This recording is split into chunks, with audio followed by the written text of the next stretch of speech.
যাদেরকে ভালোবাসেন তাদের নাম, তাদের গুণাবলী, তাদের ক্যারেক্টারিস্টিক্স, অ্যাট্রিবিউটস আল্লাহ তাআলা কালামুল্লাহ মাজিদে উল্লেখ করেছেন যে তিনি কাদেরকে ভালোবাসেন। বিশেষ কিছু গুণে গুণান্বিত ব্যক্তি আছে যারা এই সৌভাগ্যের অধিকারী, যাদেরকে আল্লাহ তাআলা ভালোবাসেন বলে তিনি কোরআনে জানিয়েছেন। আমরা যেন সে সমস্ত গুণগুলো আমাদের নিজেদের মধ্যে ধারণ করতে পারি। আল্লাহ তাআলা আমাদের তৌফিক দান করুন। আমরা সবাই আওয়াজ করে পড়ে আমিন। প্রিয় ভাই এবং বোনেরা, শুরুতেই একটা ইন্ট্রোডাক্টরি কথা বলে রাখি, ভূমিকা কথা মূল আলোচনায় যাওয়ার আগে। সেটা হচ্ছে আমাদের প্রত্যেকের মনে রাখতে হবে যে আল্লাহ তাআলা ভালোবাসা পাওয়ার প্রধান শর্ত হচ্ছে রাসূল সাল্লাল্লাহু আলাইহি ওয়াসাল্লামকে ভালোবাসা, তার অনুসরণ করা।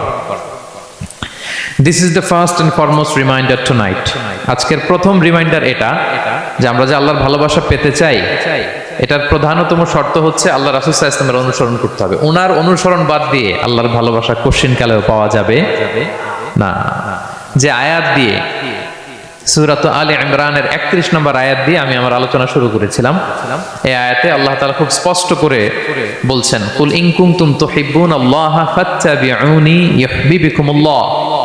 হে নবী, আপনি বলে দিন যে ওহে আমার উম্মতেরা, যদি তোমরা আল্লাহকে ভালোবাসতে চাও তাহলে ফাত্তাবিউনি, আমি নবীর অনুসরণ করো, তাহলে ইউহিব্বুকুমুল্লাহ, আল্লাহ তাআলা স্বয়ং তোমাদেরকে ভালোবাসতে শুরু করে দিবেন। বিশ্বনবীর ভালোবাসা ছাড়া, বিশ্বনবীকে অনুসরণ করা ছাড়া আল্লাহর ভালোবাসা কোশ্চিনকালেও পাওয়া যাবে। কাজী নজরুল ইসলাম খুব চমৎকার করে ওনার কবিতায় লিখেছেন, আল্লাহকে যে পাইতে চায় হাজরাতের অনুসরণে, আরশ কুরসি লৌহ কালাম না চাইতে পেয়েছে সে। রসুল নামের রশি ধরে যেতে হবে খোদার ঘরে, নদী তরঙ্গে যে পড়েছে ভাই দরিয়াতে সে আপনি মেশে। হাজরাতের অনুসরণে আরশ কুরসি লৌহ কালাম না চাইতে পেয়েছে সে। সুবহানাল্লাহ পড়েন। রাসূল সাল্লাল্লাহু আলাইহি ওয়াসাল্লামের অনুসরণের মধ্য দিয়ে আল্লাহ তাআলার ভালোবাসাটা অর্জন করতে হবে। এর বাইরে যে আল্লাহ তাআলার ভালোবাসা কোশ্চিনকালেও পাওয়া যাবে না। এবং রাসূল সাল্লাল্লাহু আলাইহি ওয়াসাল্লাম ঠিক যতটুকু করেছেন ঠিক অতটুকুই করতে হবে, এর চেয়ে বেশি করা যাবে না। রাসূল সাল্লাল্লাহু আলাইহি ওয়াসাল্লামের চাইতে কি বেশি মুত্তাকি হওয়া সম্ভব? সবাই বলেন নাই। রাসূল সাল্লাল্লাহু আলাইহি ওয়াসাল্লামের চাইতে বেশি বুজুর্গ হওয়া সম্ভব? ওনার চাইতে বেশি আল্লাহওয়ালা হওয়া সম্ভব? ওনার চাইতে বেশি আল্লাহ তাআলার কাছে প্রিয় ব্যক্তিত্ব হওয়া সম্ভব না, কোশ্চিনকালেও না, অসম্ভব।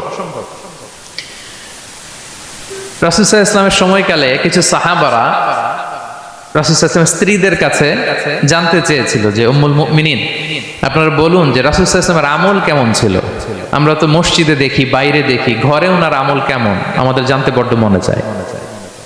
তো রাসূল সাল্লাল্লাহু আলাইহি ওয়াসাল্লামের স্ত্রীরা বললেন যে উনি এমন এমন আমল করেন, এইভাবে নফল রোজা রাখেন, শেষ রাতে তাহাজ্জুদ পড়েন, এইভাবে তাসবিহ পড়েন, কোরআন তেলাওয়াত করেন, জিকির করেন। তো হাদিসে এসেছে যে কাআন্নাহুম তাকাল্লুহা, তাদের কাছে এটা কেমন যেন কম মনে হইল। তারা একটা বড় এক্সপেকটেশন নিয়ে আসছিল, মানে বিশাল একটা, রাসূল সাল্লাল্লাহু আলাইহি ওয়াসাল্লাম সব নবীদের নবী, না জানে কি আমল করে ঘরের ভিতরে। কিন্তু যখন রাসূল সাল্লাল্লাহু আলাইহি ওয়াসাল্লাম স্ত্রীদের কাছে শুনলো এই আমল তিনি করেন ঘরের ভিতরে, ওনারা হতাশ। হায় রে, ভাবছিলাম এত এত আমল করে, এই মাত্র এরকম আমল করে, এগুলো তো আমরাও করি। কাআন্নাহুম তাকাল্লুহা, হাদিসে এসেছে ওনাদের কাছে এটা খুব কম মনে হইলো। তো তারা একে অপরকে বলতে লাগলো যে এর কারণ হচ্ছে কদ গুফিরা লাহু মা তাকাদ্দামা মিন যামবিহি ওয়া মা তাআখার। আল্লাহ তাআলা তো রাসূল সাল্লাল্লাহু আলাইহি ওয়াসাল্লামের আগের পরের সব গুনাহ মাফ করে দিয়েছে। ওনার তো আদতে কোনো গুনাহই নাই, কিন্তু আল্লাহ তাআলার ঘোষণা হচ্ছে নবী হে, আপনার আগের পরের সব গুনাহ আমি মাফ করে দিলাম। তো সাহাবারা বলতেছেন এর কারণ হচ্ছে ওনার কোনো গুনাহই নাই, সব মাফ, এজন্য ওনার কম করলেও হয়, আমাদের তো এত কম করলে চলবে না। কথা বুঝতে পেরেছেন? তো ওনারা ভাবলো যে না, আমাদের তো আমল বাড়াইতে হবে। তো কি করতে হবে? একজন বলল আমি সারা রাত নামাজ পড়বো, আমি আর ঘুমাবো না। এখন থেকে সারা রাত কি করব? নামাজ পড়বো, আমি আর ঘুমাবো না। আরেকজন বলল তাহলে আমি সারা বছর রোজা রাখবো, রোজা ভাঙবো না, সারা বছর টানা রোজা, যেহেতু বেশি বেশি করতে হবে। আরেকজন বললো আমি স্ত্রীদের সাথে আর মেলামেশা করবো না, আমার স্ত্রীদের সাথে আমি আমার মতো বৈরাগ্য জীবন যাপন করবো। তো এই কথা যখন রাসূল সাল্লাল্লাহু আলাইহি ওয়াসাল্লাম শুনলেন, রাসূল সাল্লাল্লাহু আলাইহি ওয়াসাল্লাম ওনাদেরকে ডেকে পাঠালেন, ডেকে বললেন আনতুমুল্লাযীনা কুলতুম কাযা ওয়া কাযা, তোমরা কি এমনটা এমনটা বলছো? তারা ভয়ে বলতেছে ইয়া রাসূলুল্লাহ, জি আমরা তো এরকম করে ফেলছি, বলে ফেলছি। তখন রাসূল সাল্লাল্লাহু আলাইহি ওয়াসাল্লাম বললেন ওয়াল্লাহি ইন্নী লা আখশাকুম লিল্লাহি ওয়া আতকাকুম লাহু, আল্লাহর শপথ করে বলছি আমি তোমাদের মধ্য থেকে আল্লাহকে সবচেয়ে বেশি ভয় পাই, আমি সবচেয়ে বড় মুত্তাকি, আমার চেয়ে বেশি কেউ আল্লাহকে ভয় পেতে পারে না। তা আমি সবচেয়ে বড় মুত্তাকি, আমি সবচেয়ে বেশি আল্লাহর প্রিয় ভাজন, আমি আল্লাহর সবচেয়ে বেশি ভয় পাই, এরপরেও আমি রাতে ঘুমাই আবার নামাজও পড়ি, সোম বৃহস্পতিবারে রোজা রাখি, বাকি দিনগুলোতে আমি খাই, আমার তো 11 জন স্ত্রী, আমি সবার সাথে মেলামেশা করি, কই স্ত্রী মেলামেশায়, রোজা রাখা না রাখায়, রাতে ঘুম এবং তাহাজ্জুদ, এই যে ব্যালেন্স করে যে আমি জীবন পরিচালনা করি, এতে আমার মুত্তাকি হইতে তো কোনো সমস্যা হয় নাই। আমি শ্রেষ্ঠ নবীর এই মর্যাদা অক্ষুণ্ণ রাখতে তো আমার সমস্যা হয়নি, তো তোমাদের সমস্যা কোথায়? তখন তিনি একটা অসাধারণ উক্তি করেছিলেন, তিনি বলেছিলেন ফামান রাগিবা আন সুন্নতি ফালাইসা মিন্নি, যে আমার সুন্নতকে অবজ্ঞা করে, মানে আমার যে পন্থা এটা অনুসরণ না করে অন্য কিছু যে করতে চায়, ফালাইসা মিন্নি, সে আমার দলভুক্ত নয়। আল্লাহু আকবার। কি ভারসাম্যবোধ, কি ব্যালেন্সড লাইফস্টাইল, কি পরিমিতি বোধ তিনি আমাদের শিখিয়েছেন।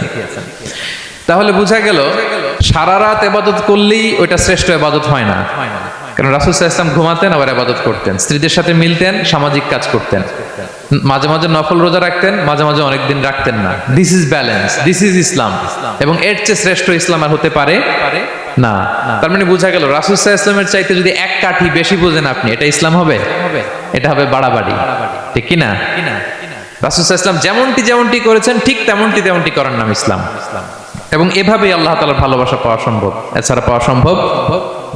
তাহলে মূল আলোচনায় যাওয়ার আগে এটা হচ্ছে ইন্ট্রোডাক্টরি পয়েন্ট 1, যে আল্লাহ তাআলার ভালোবাসা পাওয়ার 1 নম্বর শর্ত হচ্ছে রাসূল সাল্লাল্লাহু আলাইহি ওয়াসাল্লামের অনুসরণ। তার চেয়ে যদি বেশি ইবাদত করেন ওইটা ইসলাম নয়, তার চেয়ে বেশি বুজুর্গি দেখাইতে গেলে ওইটা বুজুর্গি নয়। তিনি যেমন যেমন করেছেন ঠিক তেমন করার নামই ইসলাম, এবং সেটার মাধ্যমে আল্লাহ তাআলার ভালোবাসা পাওয়া সম্ভব। এই পয়েন্টটা বুঝছেন না সবাই? আচ্ছা, ইন্ট্রোডাক্টরি পয়েন্টের 2 নাম্বার কথা হচ্ছে আমরা কি করে বুঝবো যে আল্লাহ তাআলা আমাদের ভালোবাসেন? কিভাবে বুঝবো যে তিনি আমাদেরকে পছন্দ করেন, ভালোবাসেন? এটা বোঝার কিছু সিস্টেম আছে। 1 নম্বর সিস্টেম হচ্ছে আপনি জাস্ট দেখুন যে আপনি নিজেকে কোন কাজে ব্যস্ত রেখেছেন, আপনি আপনাকে কোন কাজে ব্যস্ত রেখেছেন। আপনার লাইফস্টাইলের দিকে তাকান, লুক অ্যাট ইউর লাইফস্টাইল, আপনি নিজেই বুঝে যাবেন।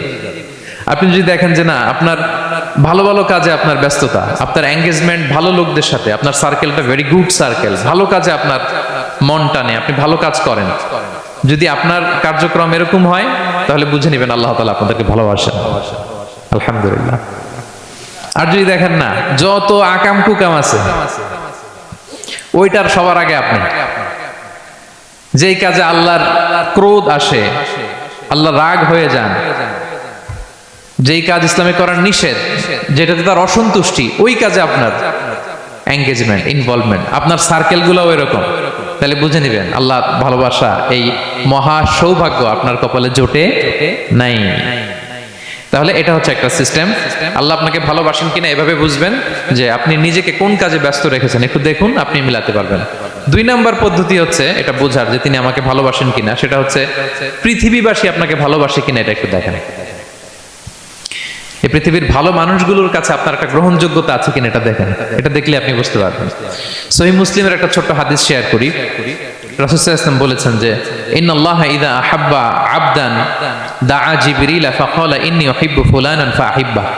আল্লাহ তাআলা যখন কোনো বান্দাকে ভালোবাসে তখন তিনি জিবরাইলকে ডেকে বলেন, হে জিবরাইল, আমি আমার এই বান্দাকে ভালোবাসি, তুমিও তারে ভালোবাসো। ফায়ুহিব্বুহু জিবরিল, জিবরাইল আলাইহিস সালাম তারে ভালোবাসতে শুরু করে। শুধু এখানেই না, সুম্মা ইউনাদি ফিস সামা, তারপরে তিনি আকাশে একটা অ্যানাউন্সমেন্ট করেন। ফায়াকুল, তিনি বলেন যে ইন্নাল্লাহা ইউহিব্বু ফুলানান ফাহিব্বুহু, ও আকাশবাসীরা, ও ফেরেশতারা, আল্লাহ তাআলা তার এই বান্দাকে ভালোবাসে, তোমরা সবাই তারে ভালোবাসো। তখন ফায়ুহিব্বুহু আহলুস সামা, গোটা আকাশবাসী তারে ভালোবাসতে শুরু করে, মানে ফেরেশতারা। তো আল্লাহ তাআলা এবং সকল ফেরেশতারা যখন তাকে ভালোবাসতে শুরু করে, রাসূল সাল্লাল্লাহু আলাইহি ওয়াসাল্লাম বললেন সুম্মা ইউদাউ লাহুল কবুলু ফিল আরদ, তখন পৃথিবীতে তার গ্রহণযোগ্যতা বাড়িয়ে দেওয়া হয়, তার অ্যাকসেপ্টেন্স বাড়িয়ে দেওয়া হয়, সবার কাছে তার একটা গ্রহণযোগ্যতা আছে, সবাই তাকে ভালোবাসে।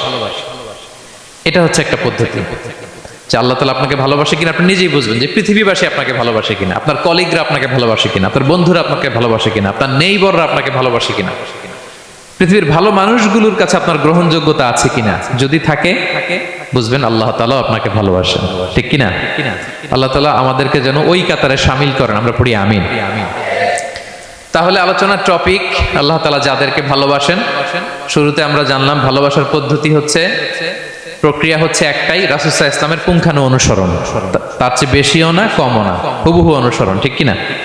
2 নম্বরে জানলাম কি করে বুঝবো, নিজের দিকে তাকান, আপনি কি করেন, what's your activity, what's your engagement, নিজেই বুঝবেন। আর দেখেন যে আশেপাশের মানুষ আপনার ব্যাপারে কি বলে।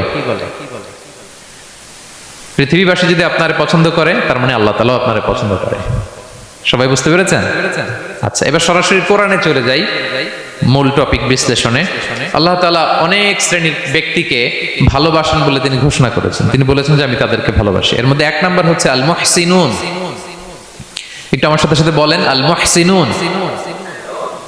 মুহসিনুন মানে হচ্ছে যে ইহসান করে, মানে অন্যের প্রতি অনুগ্রহ দেখায়, অনুগ্রহশীল, অন্যের প্রতি দয়াশীল, অনুগ্রহশীল।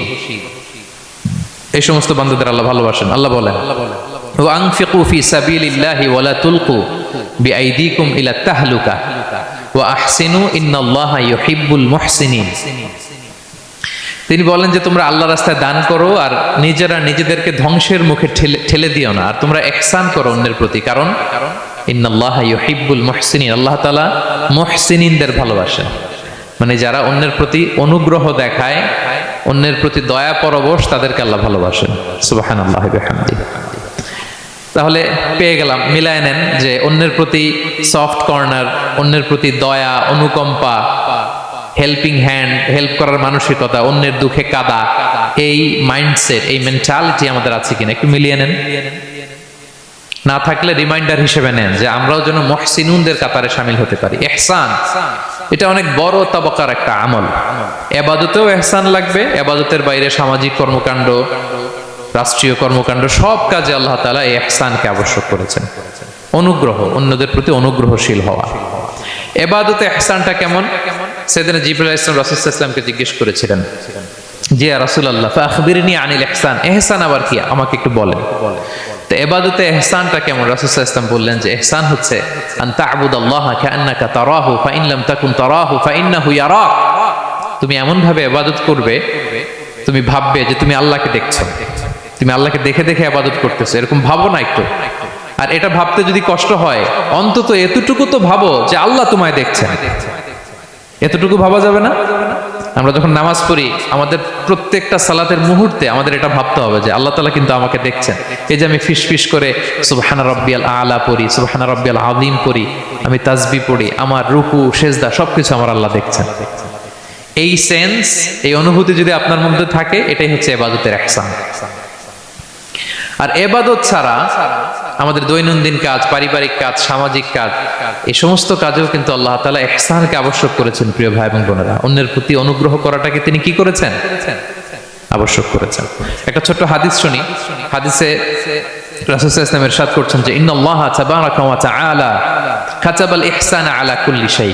আল্লাহ তাআলা সব কিছুর উপর ইহসানকে আবশ্যক করেছেন, সব কিছুর উপর। মুমিনের সব কাজে ইহসান থাকতে হবে, অন্যের প্রতি অনুগ্রহের পরশ থাকতে হবে। এবার মজার একটা পার্ট আসছে হাদিসে, খেয়াল করে শুনি। রাসূল সাল্লাল্লাহু আলাইহি ওয়াসাল্লাম বলেন ফাইদা কাতালতুম ফাআহসিনুল কিতলা। আল্লাহ তাআলা সব জায়গায় ইহসানকে আবশ্যক করেছেন। এমন কি ফাইদা কাতালতুম, যখন তোমরা কতল করবে কাউকে, ফাআহসিনুল কিতলা, ইহসানের সাথে কতল করো। সুবহানাল্লাহ বললেন না? প্রসঙ্গটা কি? হত্যার প্রসঙ্গটা। রাষ্ট্রীয় কাজে হয়তো ডেথ পেনাল্টি, তার মৃত্যুদণ্ড দিতে হবে। রাসূল সাল্লাল্লাহু আলাইহি ওয়াসাল্লাম বলেন ফাইদা কাতালতুম ফাআহসিনুল কিতলা, মৃত্যুদণ্ড দিবা কিন্তু ইহসানের সাথে দিও। আপনি চাইলেই তার কান কেটে ফেলতে পারবেন না, তাকে শ্বাসরুদ্ধ করতে পারবেন না, পেট্রোল দিয়ে তার দেহ জ্বালিয়ে দিতে পারবেন না, চাইলেই এই দেহটারে আপনি নষ্ট করতে পারবেন না। রাষ্ট্রীয় কাজে বিচারে সাব্যস্ত হয়েছে তার এখন ডেথ পেনাল্টি, মৃত্যুদণ্ড কার্যকর করবেন ঠিক আছে, কিন্তু সেখানে ইহসানের সাথে। ফাইদা কাতালতুম ফাহসিনুল কিতলা, মৃত্যুদণ্ড কার্যকর করার সময় ইহসানের সাথে করো। ওয়া ইদা যাবাহতুম ফাহসিনুয যাবহা, জবাই করার সময় ইহসান করো। সুবহানাল্লাহ। করতেছি জবাই, করতেছি কি? কিন্তু মেরে ফেলতেছি প্রাণীটাকে খাওয়ার জন্য, স্লটারিং, লিটারালি আমি ছুরি চালাচ্ছি ওর গলায়, ফিনকি দিয়ে রক্ত বেরোবে এখনই, মেরে ফেলতেছি। কিন্তু যা মনে চায় আপনি কোপাতে পারবেন কুরবানির পশুকে? কষ্ট দিতে পারবেন না। আমরা এই ভুলটা করি। রাসূল সাল্লাল্লাহু আলাইহি ওয়াসাল্লাম দেখেন আরো স্পেসিফিক করে বলছেন যে ওয়ালিউহিদ্দা আহাদুকুম শাফরাতাহু ওয়ালিউরিহ যাবিহাতাহু, তোমরা জবাইয়ের সময় তোমাদের ছুরিটাকে ধার করে নিও যাতে করে প্রাণীটা কম কষ্ট পায়। সুবহানাল্লাহ। আমরা অনেক সময় ভুল করে ফেলি। আমরা গরু শোয়ানোর পরে এই রশি কোথায়, এই ছুরি কোথায়, এই কষাই কোথায়, এই যে 7 জনের নামে জবাই হবে এদের নাম কোথায়? গরুটাকে আমরা কষ্ট দিচ্ছি। রাসূল সাল্লাল্লাহু আলাইহি ওয়াসাল্লাম বলে না, মুমিনের প্রতিটি কাজে ইহসানের পরশ থাকে। তারা প্রাণী জবাই করবে ঠিকই খাওয়ার জন্য, কিন্তু এখানেও ইহসান করতে হবে, ঠিক কিনা? তারা মৃত্যুদণ্ড কার্যকর করবে, ডেথ পেনাল্টি রাষ্ট্রীয় আইনে, কিন্তু যেমন মনে চায় তেমন করা যাবে না। ওইখানেও ইহসান রাখার দরকার আছে না নাই? প্রিয় ভাইয়েরা, এই ইহসানকে যারা মেনটেন করে জীবনের সব কাজে, আল্লাহ তাদেরকে বড্ড ভালোবাসে, বড্ড পছন্দ করে। সো আমরা যেন সবাই সবার প্রতি ইহসান করি। স্বামী স্ত্রীর প্রতি ইহসান করুন, স্ত্রী স্বামীর প্রতি ইহসান করুন, বাবা সন্তানের প্রতি, সন্তান বাবার প্রতি, পরিবারের সকল সদস্যদের প্রতি ইহসান করুন, কর্মচারীদের প্রতি ইহসান করুন, সহকর্মীদের প্রতি ইহসান করুন। মুমিন জীবনের প্রতিটি কাজে ইহসানের পরশ থাকবে, কারণ ইন্নাল্লাহা ইউহিব্বুল মুহসিনিন, আল্লাহ তাআলা মুহসিনদের, যারা অন্যদের প্রতি অনুগ্রহ দেখায় তাদেরকে বড্ড ভালোবাসেন। এই পয়েন্টটা কি বুঝতে পেরেছেন সবাই? ক্লিয়ার? 2 নম্বরে চলে যায়, আর কাদেরকে আল্লাহ ভালোবাসেন? 2 নম্বরে হচ্ছে আত-তাওয়াবুন, যারা ভুল করেই তওবা করে সাথে সাথে আল্লাহ তাদেরকে বড্ড ভালোবাসেন। সুবহানাল্লাহ। আল্লাহ তাআলা বলছেন ইন্নাল্লাহা ইউহিব্বুত তাওয়াবিন ওয়া ইউহিব্বুল মুতাতাহহিরিন, আল্লাহ তওবাকারীদেরকে যেমনি ভালোবাসেন পবিত্রতা অর্জনকারীদেরও ভালোবাসেন। ওটা আমি পরে আসতেছি, এখন তওবাতেই থাকি। তাহলে 2 নম্বরে হচ্ছে ইন্নাল্লাহা ইউহিব্বুত তাওয়াবিন, 2 নম্বরে হচ্ছে কাদেরকে ভালোবাসেন? তওবাকারীদেরকে তিনি বড্ড ভালোবাসেন। দেখেন রাসূল সাল্লাল্লাহু আলাইহি ওয়াসাল্লাম কি বলে, তিনি বলেন ওয়াল্লাহি ইন্নী লা আস্তাগফিরুল্লাহ ওয়া আতুবু ইলাইহি ফিল ইয়াউমি আকসারা মিন 70 মাররা, আল্লাহর শপথ আমি বিশ্বনবী প্রতিদিন 70 বারেরও বেশি তওবা পড়ি। যার আগেও কোনো গুনাহ নাই, পরেও কোনো গুনাহ, উনি তওবা করে কয়বার? 70 বার। আমাদের তো কোনো গুনাহ টুনা নাই, তাই না? হ্যাঁ, আমাদেরও গুনাহ আছে নাকি? বস্তা ভরা। তো বিশ্বনবী যদি 70 বার তওবা করেন ডেইলি বেসিস, আমাদের করা দরকার কয়বার? যার যার কাছে ছেড়ে দিলাম, বলেন। হ্যাঁ, 70,000 বার করা দরকার, ঠিক কিনা? প্রিয় ভাইরা, তওবা কি? তওবা মানে ফিরে আসা আল্লাহর কাছে। ভুল করেছি, অনুতপ্ত হয়ে আল্লাহর কাছে ফিরে আসবো, এটার নাম তওবা। To return back to your Lord, আল্লাহর কাছে ফিরে আসবেন। এই ফিরে আসাটাকে আল্লাহ খুব পছন্দ করেন। এখানেই শয়তান আর আমাদের মধ্যে পার্থক্য। শয়তান ভুল করে করছি তো করছে, ওইটার মধ্যেই সে অটল অবিচল, ক্ষমা আর চাইনি। কিন্তু আমরা সকালে ভুল করে দুপুরে মাফ চাই, দুপুরে করে রাতে মাফ চাই, আজকে ভুল করে কালকে মাফ চাই, ঠিক কিনা? এই মাফ চাওয়াটাকে, ফিরে আসাটাকে, তার গুনাহগার বান্দা অনুতপ্ত হয়ে, রিয়েলাইজেশন হয়ে, বুঝতে পেরে ফিরে আসাটাকে তিনি বড্ড পছন্দ করেন, বড্ড পছন্দ করেন। এজন্য ভুল আমাদের হবে প্রিয় ভাইরা। আল ইনসান মিনান নিসিয়ান, আমাদের নামটাই এসেছে ভুল থেকে, আমরা ভুলে যাই, ভুল হয়ে যায় আমাদের। কিন্তু ক্ষমার রাস্তা, তওবার রাস্তা খোলা আছে না নাই? এটা হচ্ছে আমাদের জন্য আশা, হোপ। আমরা হোপফুল, সবসময় আশাবাদী। যত ভুল হোক, যত ভুল আপনি করেন, এটা খেয়াল রাখবেন, ভুল আপনি যতই করেন না কেন, তার রহমতের দরিয়া তার চাইতেও বড়, তার ক্ষমার মহাসাগর তার চাইতেও বিস্তৃত, যত ভুল আপনি করেন না কেন। এজন্য আল্লাহ তাআলা বলেন ইয়া আইয়ুহাল্লাযীনা আমানু তুবু ইলাল্লাহি তাওবাতান নাসুহা, ওহে বিশ্বাসীরা একনিষ্ঠভাবে তওবা করো, ফিরে আসো আমার দিকে। ফাফিররু ইলাল্লাহ 24/7, পৃথিবীর কোনো দরজা 24 ঘন্টা খোলা থাকে না। রাত 3টার দিকে যদি আপনি উঠে জায়নামাজটা বিছিয়ে যে ভুলটা করছেন ওটা স্মরণ করে চোখের পানি ছেড়ে মাফ চান, ক্ষমা করবে না তিনি? হ্যাঁ, ক্ষমা দেওয়ার জন্য তিনি বসে আছেন। সেজন্য ভুল হইলে আমরা পড়বো আস্তাগফিরুল্লাহ। কি পড়বো? পড়েন আস্তাগফিরুল্লাহ রাব্বি মিন কুল্লি যামবি ওয়া আতুবু ইলাইহি। পড়েন আস্তাগফিরুল্লাহাল্লাযী লা ইলাহা ইল্লা হুয়াল হাইয়ুল কাইয়্যুম ওয়া আতুবু ইলাইহি।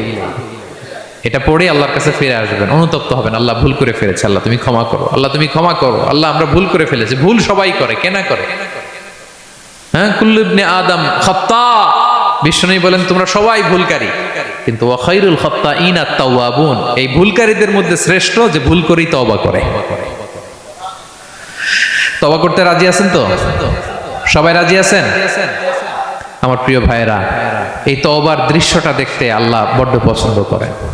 বান্দা যখন ভুল বুঝতে পারে, মাথাটা নিচু করে চোখের পানি ছেড়ে বান্দা যখন কাঁদতে শুরু করে, এই দৃশ্যটা দেখলে আল্লাহ সহ্য করতে পারে না।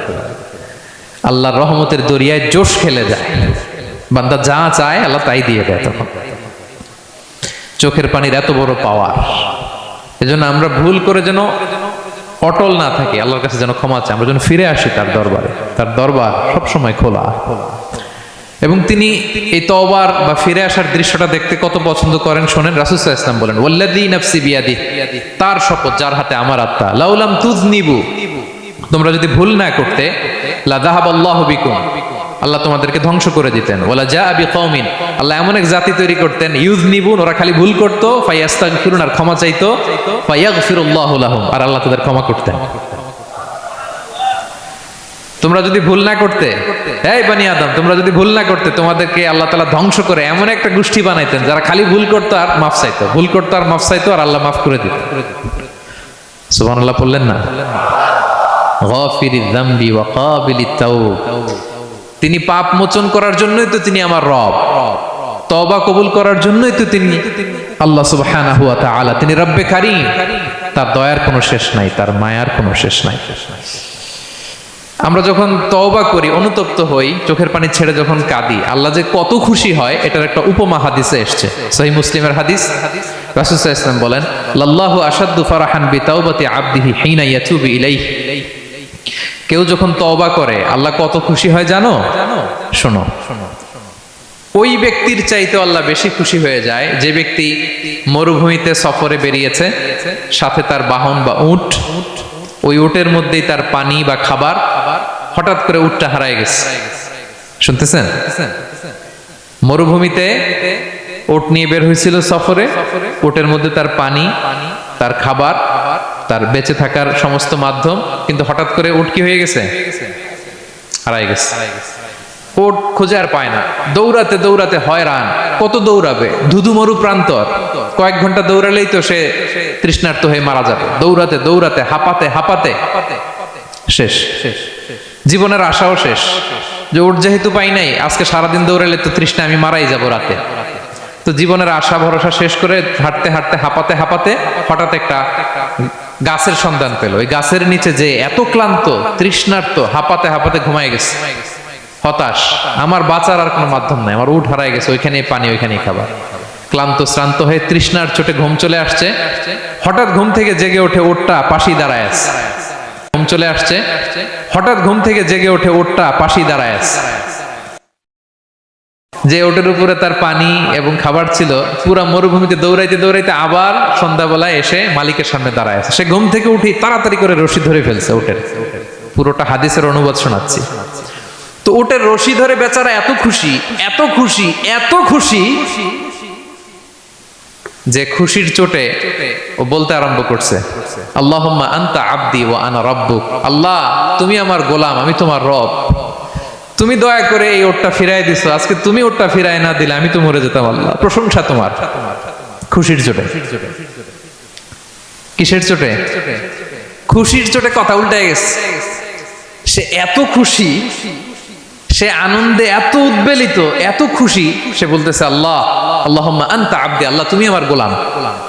খুশিতে আল্লাহুম্মা আনতা আবদি, আল্লাহ তুমি আমার গোলাম, ওয়া আনা রাব্বুক, আমি তোমার রব। তোমার দরবারে লাখো কোটি শুকরিয়া আল্লাহ, কেঁদে কেঁদে বলতেছে।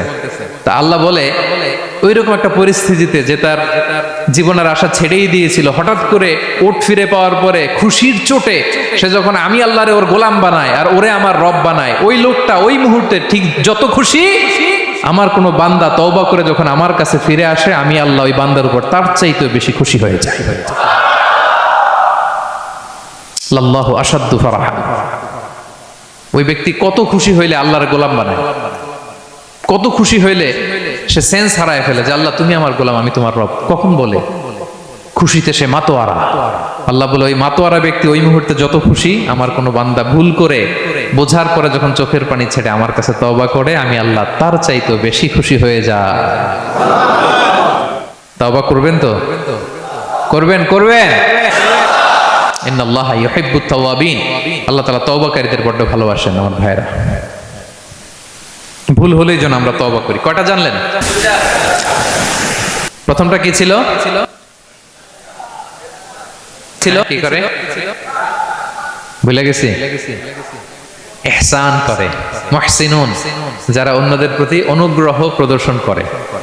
আচ্ছা, 2 নাম্বার কি ছিল? তাওবা, মানে আত-তাওয়াবুন, যারা ভুল হলেই কি করে? তাওবা করে। 3 নাম্বার হচ্ছে আল মুতাতাহহিরুন, যারা পবিত্রতা অর্জন করে, সবসময় পাক পবিত্র থাকে, নিট এন্ড ক্লিন থাকে। এই ক্লিনলিনেসকে আল্লাহ পছন্দ করেন।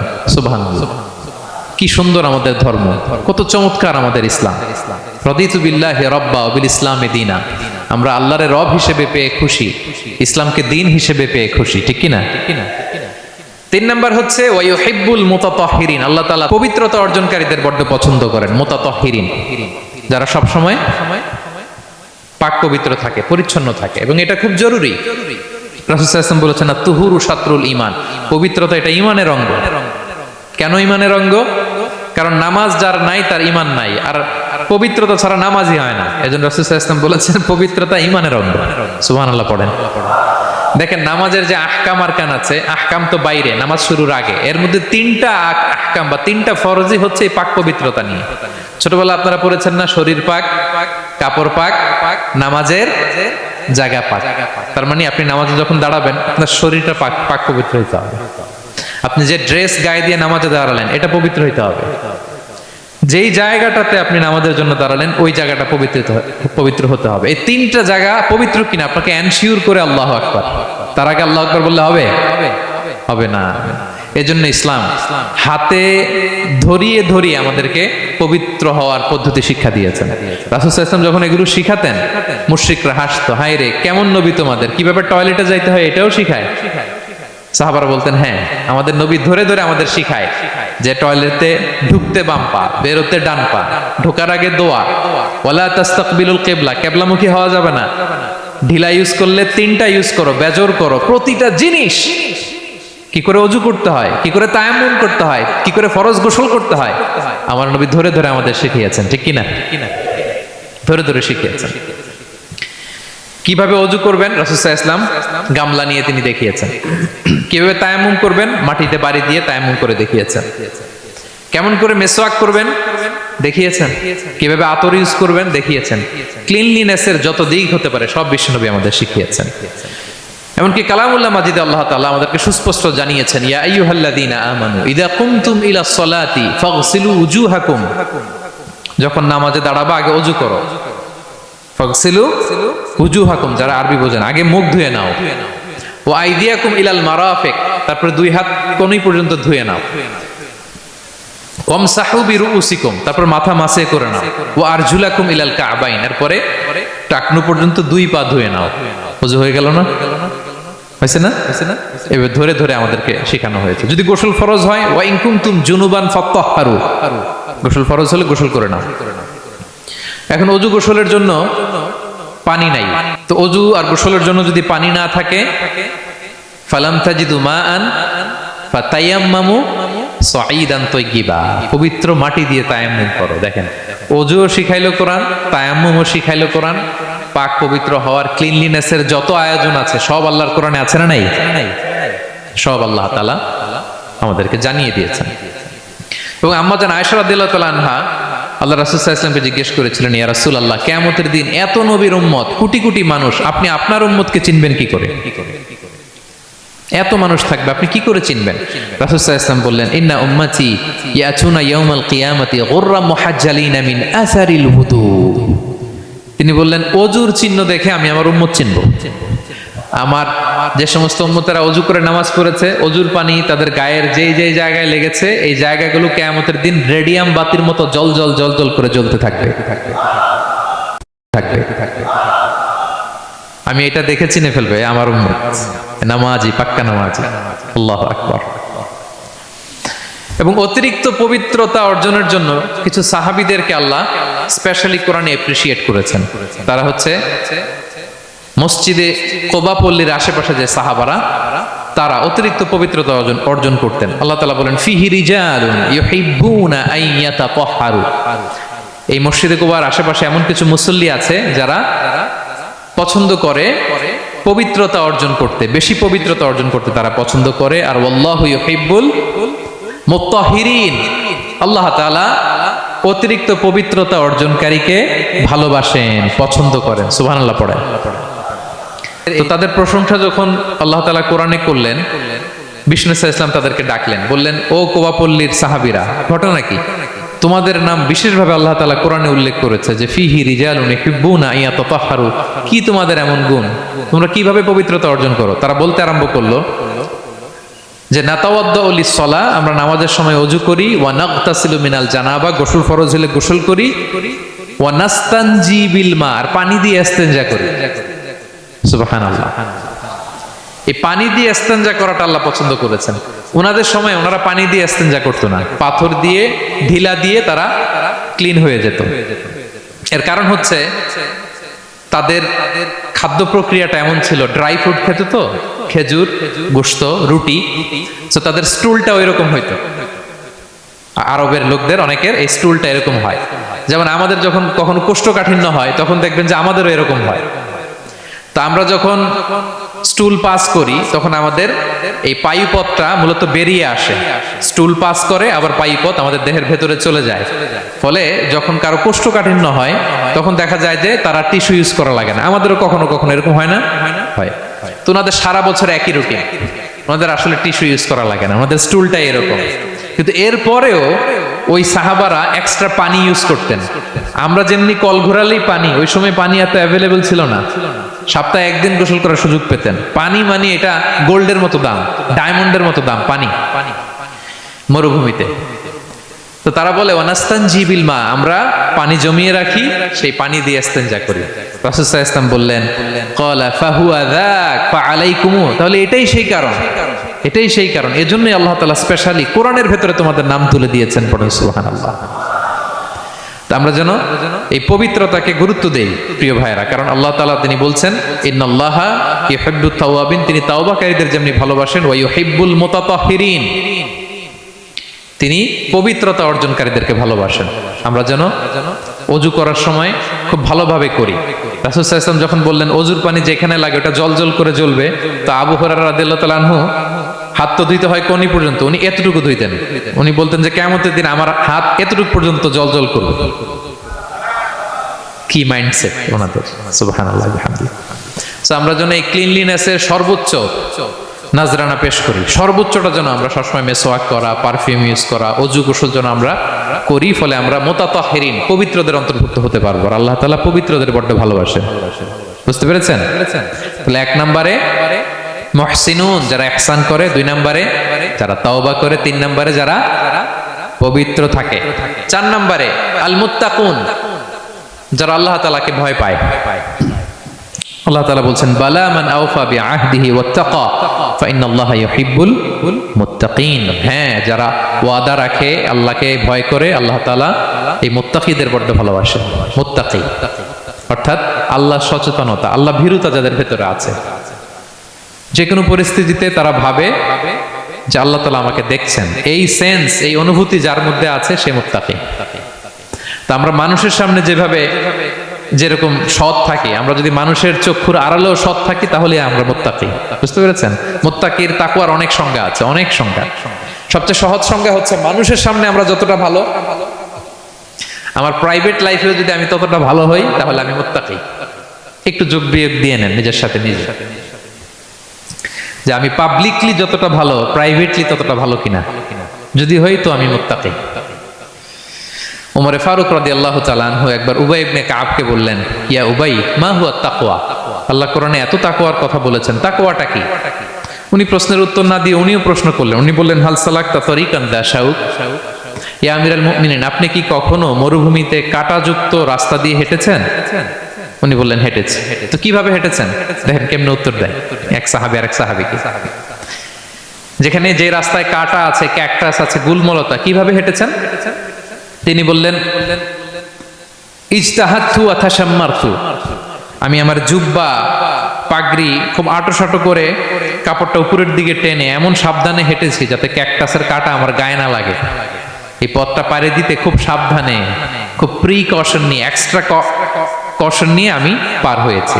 উবাই ইবনে কাব বললেন, হাদা হুয়া তাকওয়া, এটাই তো তাকওয়া। এই তো বুঝে গেছেন আপনি। আপনি একটু আগে প্রশ্ন করছেন তাকওয়া কি, এটাই তাকওয়া। বলে তাই নাকি? তিনি বললেন হ্যাঁ।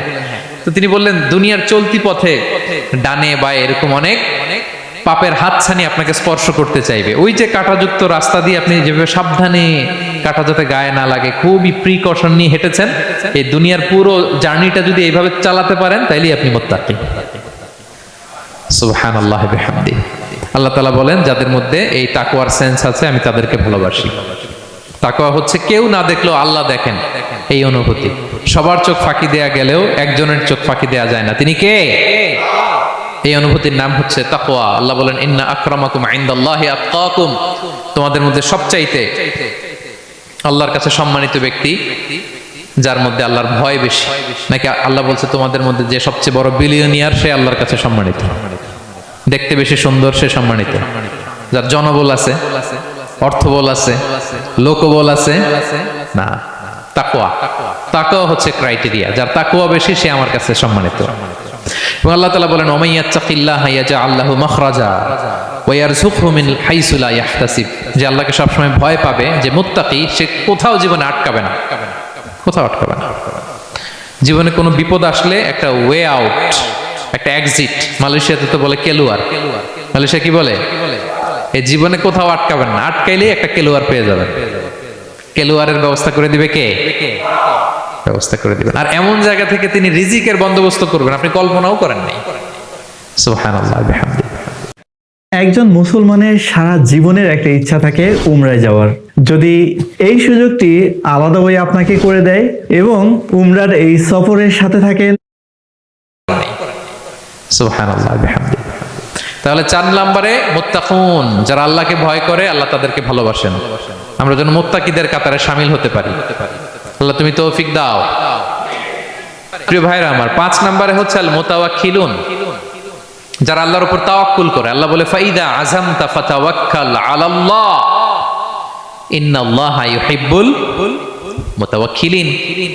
কোন বিষয়ে যখন দৃঢ় সংকল্প নিয়েছো তো আল্লাহর উপর ভরসা করো, কারণ আল্লাহ ওই সমস্ত লোকদের ভালোবাসা যারা আমার উপর তাওয়াক্কুল করে, মানে ভরসা করে। তাওয়াক্কুল মানে একজনের উপর ভরসা। তিনি কে? আমরা ভরসা কার উপর করব? পৃথিবীর কোন শক্তির উপর, কোন মানুষের উপর, কোন মিডিয়ার উপর, কোন ক্ষমতার উপর? আমাদের ভরসা এক মহান সত্তার প্রতি। তিনি কে? সবসময় আমরা আল্লাহর উপর ভরসা রাখি এবং প্রতিটি মুহূর্তে যেন আমরা আল্লাহর উপর তাওয়াক্কুল করি। রাসূল সাল্লাল্লাহু আলাইহি ওয়াসাল্লাম এটা আমাদের শিখিয়েছেন। এমনকি ঘর থেকে বেরোলেও যেন আমরা আল্লাহর উপর তাওয়াক্কুল করি। বিষ্ণুনবী শিখিয়েছেন, তিনি ঘর থেকে বেরোলেই পড়তেন, বিসমিল্লাহি তাওয়াক্কালতু আলাল্লাহ লা হাওলা ওয়ালা কুওয়াতা ইল্লা বিল্লাহ। পড়েন আপনারা? আল্লাহর উপর, আল্লাহর নামে, আল্লাহর উপর তাওয়াক্কুল করে বেরোলাম, এটা পড়ে বেরোবেন। আর প্রতিদিন লম্বা একটা দোয়া পড়তেন, আল্লাহুম্মা ইন্নী আউযু বিকা আন আযিল্লা আও উযাল্লা আও আদিল্লা আও উদাল্লা আও আযলিমা আও উযলামা আও আজহালা আও ইউজহালা আলাই। চমৎকার দোয়া, চমৎকার দোয়া। এটা পরে তিনি বেরোতেন। তো এই তাওয়াক্কুল যারা করে, আল্লাহর উপর ভরসা রাখে, আল্লাহ তাদেরকে বড্ড পছন্দ করেন। এখন তাওয়াক্কুলটা কি? তাওয়াক্কুল নিয়ে আমাদের সমাজে অনেক মিস আন্ডারস্ট্যান্ডিং আছে। প্রিয় ভাইরা আমার, তাওয়াক্কুল হচ্ছে কর্ম শেষে ফলাফলের জন্য আল্লাহর উপর নির্ভর করা। মনোযোগ দিয়ে শুনুন, আই রিপিট, আমি আবারও বলছি, কর্ম শেষে, আগে কি কর্ম, কর্ম শেষে ফলাফলের জন্য কার উপর নির্ভর করা? এখন আপনি কর্ম বাদ দিয়ে দিলেন, কিছু করলেন না, আর বললেন আল্লাহ ভরসা, যা করে আল্লাহ, আল্লাহ ভরসা, তাওয়াক্কাল তো আল্লাহ। হয়েছে? এটা আপনার মন গড়া কথা হয়েছে, এটা তাওয়াক্কুল হয়নি। ইসলামী তাওয়াক্কুল হচ্ছে আপনি আপনার সাধ্যের সবটুকু করবেন, করার পরে ফলাফল কি আসবে, ফলাফল কি আমার হাতে, কার হাতে? এই জন্য আপনি আল্লাহর উপর তাওয়াক্কুল করবেন। কিন্তু কাজ বাদ দেয়া যাবে না। অনেকে নিজেদের অপারগতা, দুর্বলতা, কর্মহীনতা আর অলসতাকে তাওয়াক্কুল বানায় ফেলছে। কাজ করতে মনে চায় না, অলসতা, কয় তাওয়াক্কুল করলাম। বলেন তো এটা তাওয়াক্কুল হয়েছে? না। এই অপারগতা, অলসতার নাম তাওয়াক্কুল নয়। তাওয়াক্কুল মানে হচ্ছে কোনো কাজের পরিকল্পনা করা, এরপরে পরিকল্পনা বাস্তবায়নের উপায় খুঁজে বের করা এবং নানা কিছুর সহযোগিতা নিয়ে সেটা বাস্তবায়নের প্রাণান্তকর চেষ্টা করা, সব করা, আপনার রোল প্লে করা। আপনার রোল প্লে করা শেষ, এরপর কর্ম শেষে ফলাফলের জন্য আপনি আল্লাহর উপর তাওয়াক্কুল করবেন। কিন্তু কিচ্ছু না করে হাত গুটিয়ে বসে থেকে যদি বলেন তাওয়াক্কুল করলাম, আল্লাহ ভরসা, হয়েছে? হয়েছে? তাওয়াক্কুল হয়েছে? হয় নাই। তো এখানে ব্যালেন্স অ্যাটিটিউডে আসতে হবে। আমি সব করতে পারবো, এটাও যেমনি ভুল, আল্লাহই সব করে দিবেন, এটাও ভুল। The position of Islam is somewhere in between this two extreme lines. এই দুইটার মাঝখানে ইসলামের পজিশন। পাখিকে তাওয়াক্কুলের মডেল হিসেবে আল্লাহ উপস্থাপন করেছেন। পাখিকে বিশ্বনবী বলেন, তোমরা যদি পাখির মতো তাওয়াক্কুল করো, পাখিরে যেমনি আল্লাহ খাওয়ায় তোমাদেরকেও খাওয়াবে। পাখি কেমনি তাওয়াক্কুল করে? বিশ্বনবী বললেন, তাগদু খিমাসান ওয়া তারুহু বিতানান। পাখিগুলো প্রতিদিন সকালবেলা কিচির মিচির রবে তার বাসা থেকে বের হয়ে জঙ্গলে ছড়িয়ে পড়ে, সারাদিন খুঁজতে খুঁজতে, ঘুরতে ঘুরতে, উঠতে উঠতে আল্লাহ তাআলা বিকেল বেলা আবার প্রতিটি পাখির ওদর পূর্তি করে তার ঘরে ফিরিয়ে নিয়ে আসে। ঠিক কিনা? তো পাখি কি ঘরের ভিতরে বসে থেকে তাওয়াক্কুল করছে? সকালবেলা আগে কি করছে? বের হয়ে গেছে। তো আগে আপনার রোলটা আপনার প্লে করতে হবে, তারপরে আপনি আল্লাহর উপর তাওয়াক্কুল করবেন। অনেকে নিজেদের অপারগতা, অলসতাকে তাওয়াক্কুল বানিয়েছে। না, অপারগতা, অলসতা, কর্মহীনতা, এগুলো থেকে রাসূল সাল্লাল্লাহু আলাইহি ওয়াসাল্লাম আল্লাহর কাছে পানাহ চেয়েছেন। এগুলোর সাথে ইসলামের কোনো সম্পর্ক নাই। তার মানে হাত গুটিয়ে বসে থেকে আল্লাহ ভরসা বলবেন, কি করবেন? হ্যাঁ, সর্বোচ্চ চেষ্টা চালিয়ে যেতে হবে। এরপরে ফলাফলের জন্য আমরা কার উপর ভরসা করব? কারণ ইন্নাল্লাহা ইউহিব্বুল মুতাওয়াক্কিলিন, আল্লাহ তাআলা তাওয়াক্কুলকারীদেরকেও ভালোবাসেন। আলহামদুলিল্লাহ বলেন। তাহলে কয়টা গেল? কয়টা? আর তিনটা বলবো, আর তিনটা। 6 নম্বরে হচ্ছে as-সাবিরুন। সাবিরুন মানে কি? হ্যাঁ, ধৈর্যশীল। তো বুঝে ফেলছে। as-সাবিরুন সবর শব্দ থেকে এসেছে। as-সাবিরুন মানে ধৈর্যশীল। যারা আল্লাহর উপর ধৈর্য, বিপদে আপদে আল্লাহর দেয়া বিপদে যারা ধৈর্য ধারণ করে, ওই ধৈর্যশীল ব্যক্তিদেরকে আল্লাহ তাআলা পছন্দ করেন। আল্লাহ তাআলা বলেন, ওয়া কাআইয়্যিম মিন নাবিয়্যিন ক্বাতালা মাআহু রিব্বিয়ুনা কাসীর ফামা ওয়াহানু লিমা আসাবাহুম ফি সাবিলিল্লাহ ওয়া মা দুউফু ওয়া মাস্তাকানু আল্লাহু ইউহিব্বুস সাবিরিন। কত নবী আছে, তাদের সাথে অনেক আল্লাহওয়ালারা লড়াই করেছে, তারা বিপদে হতোদ্যম হয়নি, নতজানু হয়নি, তাদেরকে দমানো যায়নি, তারা ধৈর্য ধারণ করেছে। কারণ ইন্নাল্লাহা ইউহিব্বুস সাবিরিন, আল্লাহ তাআলা ধৈর্যশীলদের বড় ভালোবাসেন। ধৈর্যশীল, ধৈর্য ধারণ করতে হবে। ধৈর্য ধারণ এটা সবার পক্ষে সম্ভব হয় না। ধৈর্য এটা এমন একটা গাছ, যে গাছের চারদিকে শুধু কাটা আর কাটা, কিন্তু ফলটা বড় মিষ্টি। আবার বলি, ধৈর্য এমন একটা গাছের নাম, যে গাছের সারা গায়ে কাটা, সারা গায়ে কি, কিন্তু ফল মিষ্টি। ওই মিষ্টি সুস্বাদু ফল আনতে গেলে কিছু কাটা সহ্য করতে হবে। আমরা যেন বিপদে ধৈর্য ধারণ করি। রাসূল সাল্লাল্লাহু আলাইহি ওয়াসাল্লামকে আল্লাহ তাআলা নিজে সান্ত্বনা দিয়েছেন আর বলেছেন, ওয়াসবির আলা মা ইয়াকুলুনা ওয়াহজুরহুম হাজরান জামিলা।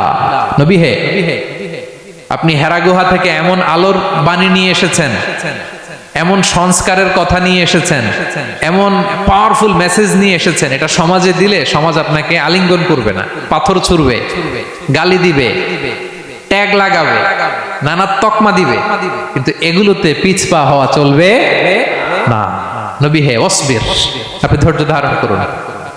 আলা মা ইয়াকুলুন, ওরা যাই বলুক, আপনারে কখনো বলবে গণক, কখনো বলবে জাদুকর, কখনো বলবে পাগল, কখনো বলবে কবি, এখন আমাদেরকে বলে না, হ্যাঁ, কখনো বলে মৌলবাদী, কখনো বলে জঙ্গিবাদী, কখনো বলে রাজাকার, আছে না নাই? যুগে যুগে এই ট্যাগিং সংস্কৃতি আছে, তারা ট্যাগ লাগায়। তারা নানা ধরনের মিথ্যা তকমা লাগায়।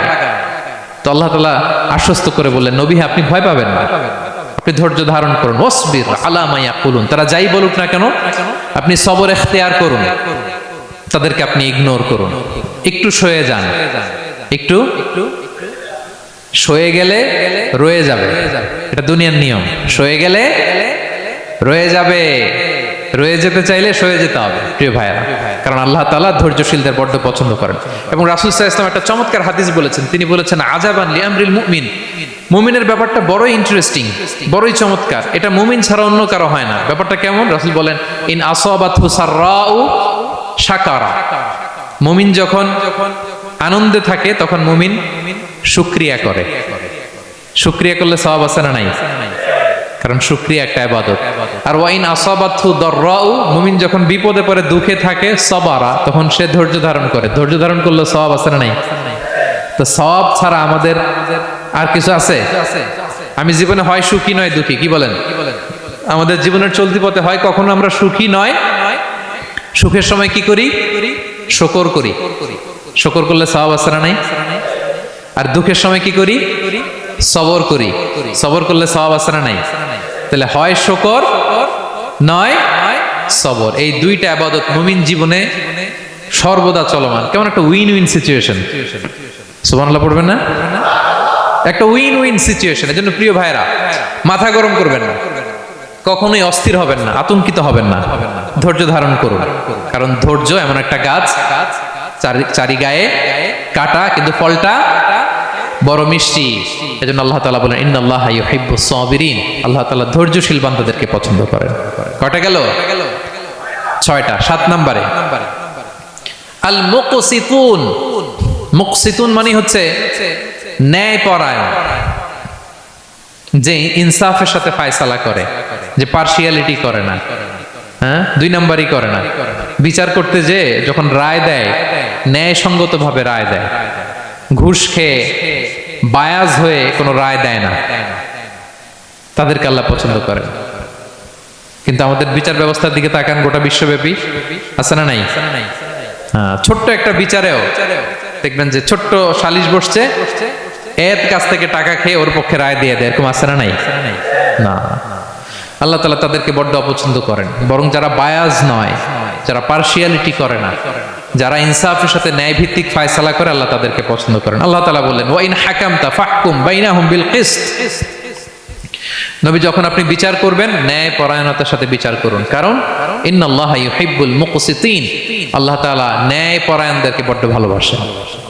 ন্যায় পরায়ণ জীবনের প্রতিটি ক্ষেত্রে, পার্শিয়ালিটি আপনি করতে পারবেন না, আপনার মধ্যে কোনো বায়াসনেস থাকতে পারবে না। আল্লাহ বলেন কিয়ামতের দিন আমি যে মিজানের পাল্লা বসাবো, ওয়া নাদাউল মাওয়াজিনাল কিসতা লিয়াউমিল কিয়ামা, এই মিজানের পাল্লা এর মধ্যে কোনো বায়াসনেস নাই। ফামান ইয়ামাল মিসকালা যাররাতিন খাইরান ইয়ারা, অনুপরিমাণ ভালো এটাও ওজন হবে, অনুপরিমাণ খারাপ এটাও ওজন হবে। ফালা তুযলামু নাফসুন শাইআ, সেদিন কারো প্রতি বিন্দু পরিমাণ জুলুম করা হবে না। ন্যায় বিচারের মানদণ্ড তিনি সেদিন কায়েম করবেন। আর দুনিয়াতে যারা ন্যায় বিচার করে, ন্যায় ভিত্তিক ফয়সালা করে, তাদেরকে আল্লাহ ভালোবাসেন। ন্যায় ভিত্তিক ফয়সালা করে তাদেরকে আল্লাহ ভালোবাসেন। সুবহানাল্লাহ পড়েন। রাসূল সাল্লাল্লাহু আলাইহি ওয়াসাল্লাম কতটা ন্যায়পরায়ণ ছিলেন শুনেন। 8ম হিজরিতে তিনি যখন মক্কা বিজয় করলেন, মক্কার লোকেরা তার হাতে বায়াত হলো, তিনি অল্প কিছুদিন এখানে 20 দিনের মতো ছিলেন মক্কায়। তো ইন দ্য মিন টাইম মক্কার কুরাইশ গোত্রের একটা শাখা, এটার নাম হচ্ছে বনু মাখজুমিয়া। বনু মাখজুমিয়া গোত্রের একটা নারী চুরিতে ধরা পড়ল। তো চুরি করলে ইসলামের বিধান কি? আস-সারিকু ওয়াস-সারিকাতু ফাকতাউ আইদিয়াহুমা, হাত কেটে দাও। এখন সাহাবারা বলতে লাগলো, হায় রে, এই নতুন মাত্র কুরাইশরা কালিমা পড়ে মুসলমান হইল, রাসূল সাল্লাল্লাহু আলাইহি ওয়াসাল্লাম যদি এখনই এই মহিলার হাত কেটে দেয় তাহলে এখানে তো একটা ঝামেলা হবে। কিন্তু আমরা তো কেউ বলারও সাহস রাখি না। কে যে বলবে নবীর কাছে যে নবী এই আজকের জন্য, এবারের জন্য এই মহিলারা মাফ করে দেন, হাত কেটে দিয়েন না। কেউ সাহস করতে পারে না। পরে রাসূল সাল্লাল্লাহু আলাইহি ওয়াসাল্লামের পালক পুত্রের ছেলে উসামা বিন যায়েদ হিব্বু রাসূলিল্লাহ, ওনাকে রাসূল সাল্লাল্লাহু আলাইহি ওয়াসাল্লাম বড্ড ভালোবাসতেন। সবাই বলে উসামারে যে বল, সে তো নাতির মতো। জায়েদ হচ্ছে পালক পুত্র, পালক পুত্রের ছেলে তো নাতি, হাসান হোসেনের মতো আদর করতেন। তো তো তাকে যে বলো, সবাই বললো ওসামা আমরা কেউ পারবো না, তুমি যে বলো। তো ওসামা ছোট মানুষ যে বলতেছে, ইয়া রাসূলুল্লাহ সবাই বলতেছে এবারের জন্য একটু মাফ করে দেয়া যায় না, এই মহিলাটারে একটু মাফ করে দেয়া যায় না। রাসূল সাল্লাল্লাহু আলাইহি ওয়াসাল্লাম রেগে গেলেন। তিনি বললেন, তোমাদের আগে বনি ইসরাইলের এই স্বভাব ছিল, ধনীরা চুরি করলে মাফ করত, গরিবরা চুরি করলে বিচার কার্যকর করত। শুনে রাখো কুরাইশের লোকেরা, শুনে রাখো মক্কাবাসী, লাউ আন্না ফাতিমাতা বিনতি মুহাম্মাদিন সারাকাত লা কাতা মুহাম্মাদুন ইয়াদাহা। আরে বনু মাখজুমিয়ার মেয়ে তো দূর কি বাত, আমার কলিজার টুকরা নয়নের পুতলি ফাতেমাও যদি আজকে চুরিতে ধরা পড়তো, তার হাত কেটে দিতে আমি মুহাম্মদ 1 সেকেন্ডও দেরি করতাম না। আমার মেয়ে ফাতেমা যদি চুরিতে দোষী সাব্যস্ত হতো, তার হাত কাটতে আমি সময় নিতাম না। This is Islam, this is ইনসাফ, দিস ইজ জাস্টিস। এটাকে বলে ন্যায় ভিত্তিক বিচার, যেখানে কোনো স্বজনপ্রীতি নাই, যেখানে কোনো পার্সিয়ালিটি নাই, যেখানে কোনো বায়াসনেস নাই। যারা ন্যায় ভিত্তিক ফায়সালা দেয়, মুকসিতুন, আল্লাহ তাআলা তাদেরকে পছন্দ করেন। আমরা যেন তাদের অন্তর্ভুক্ত হতে পারি। আল্লাহ তৌফিক দান করো। সব শেষ পয়েন্ট, আল মুনাজ্জামুনা ফি মাইদানিল জিহাদ, যারা জিহাদের ময়দানে সুশৃঙ্খল থাকে, ডিসিপ্লিন। সর্বশেষ হচ্ছে ডিসিপ্লিন। এই যে মাশাআল্লাহ আজকের এই সাইবার জায় কনফারেন্স খুবই ডিসিপ্লিনড একটা প্রোগ্রাম, সবাই সারিবদ্ধ হয়ে বসে আছেন, এবং এই সারিবদ্ধ হয়ে যারা বসে থাকে, যারা ময়দানে থাকে, তাদেরকে আল্লাহ তাআলা বড় পছন্দ করেন। যারা বিশৃঙ্খলা করে না, যারা সুশৃঙ্খল। তা আমরা মুসলিমরা কি বিশৃঙ্খল জাতি না সুশৃঙ্খল জাতি? আমরা সুশৃঙ্খল ইনশাআল্লাহ বিইذنিল্লাহ। আল্লাহ তাআলা বলছেন, ইন্নাল্লাহা ইউহিব্বুল্লাযীনা ইউকাতিলুনা ফি সাবিলিহি সাফফান কাআন্নাহুম বুনিয়ানুম মারসুস। আল্লাহ ওই বান্দাদের ভালোবাসেন যারা জিহাদের ময়দানে সফফান, সফফান মানে সারিবদ্ধ, কাতারে কাতার, এবং এমন কাতার কাআন্নাহুম বুনিয়ানুম মারসুস, যেন এটা মজবুত একটা সীসা ঢালাই করা প্রাচীর। সুবহানাল্লাহ।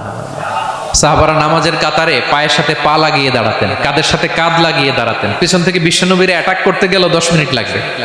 সব সাহাবাদেরকে আক্রমণ করে বিশ্বনবী পর্যন্ত পৌঁছাতে তাদের অনেক সময় লেগে যাবে, এমন সীসা ঢালা প্রাচীরের মতো তারা পেছনে দাঁড়াতেন। সুবহানাল্লাহ। তো যারা জিহাদের ময়দানে সুশৃঙ্খল ভাবে দাঁড়ায়, ডিসিপ্লিন ম্যানারে, ওয়েল অ্যারেঞ্জড ম্যানারে, ওয়েল অর্ডার্ড ম্যানারে, আল্লাহ তাআলা তাদেরকে বড্ড পছন্দ করেন। আর যারা বিশৃঙ্খলা করে তাদেরকে আল্লাহ পছন্দ করেন না। এবং আপনি দেখেন বিষ্ণু ইসলামের যুদ্ধগুলোর মধ্যে 5 ভাগে তিনি ভাগ করতেন যুদ্ধকে। মাঝখানে হচ্ছে